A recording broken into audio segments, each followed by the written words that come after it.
Welcome back to your Mortgage Minute by onlendhub.ca. Today, we're talking about a feature that sounds like a win for affordability: 30-year amortization. We have our mortgage expert Mouli here.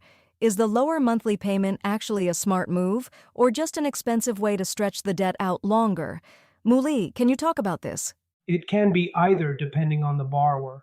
30-year amortization lowers the required monthly payment by spreading the principal over 5 extra years, which helps with qualification and cash flow. But the trade-off is simple. You pay interest for longer, and that can add tens of thousands of dollars over the life of the mortgage. Let's take a concrete example. Give me the numbers, because lower payment sounds good until people see the total cost. Take a $500,000 mortgage at 4.4%. On a 25-year amortization, the payment is roughly $2,770 per month. On a 30-year amortization, it drops to about $2,530. That is about $240 less each month, or roughly $2,880 a year in cash flow relief.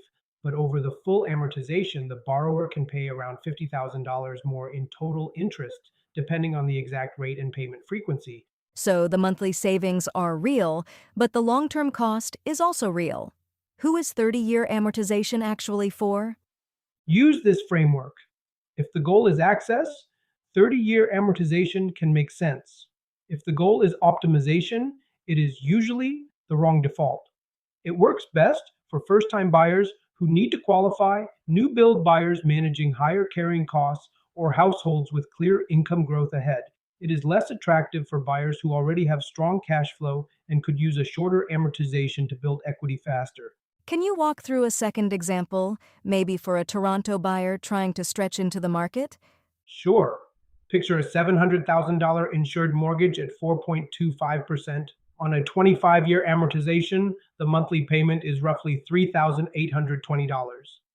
Extend that to 30 years, and it falls to about $3,440. That is about $380 a month, or $4,560 a year, in relief. But the borrower is also carrying the loan longer, which can increase total interest by well over $60,000 across the full schedule. That's a big gap. So what is the red flag here? The red flag is treating 30-year amortization like free money. If a borrower uses the lower payment to buy at the absolute top of their approval, they can end up house poor and still trapped by rate changes later. Another warning sign is assuming the longer amortization is permanent. If income improves, not accelerating payments means you are leaving a lot of interest savings on the table. What about a third example for someone with a smaller mortgage? Does the math change? Yes, but the principal stays the same. On a $400,000 mortgage at 4.5%, the move from 25 to 30 years may save around $180 to $200 per month. That can matter a lot for a first-time buyer covering childcare, transit, and closing costs.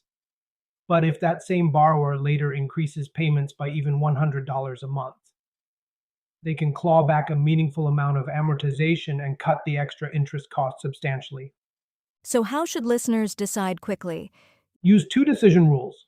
First, choose 30 years if the payment difference is the factor that gets you approved or keeps your budget stable. Second, avoid 30 years if you can already qualify comfortably and your real goal is wealth building.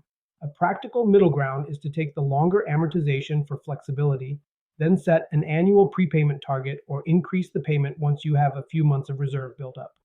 That gives people a clear way to think about it.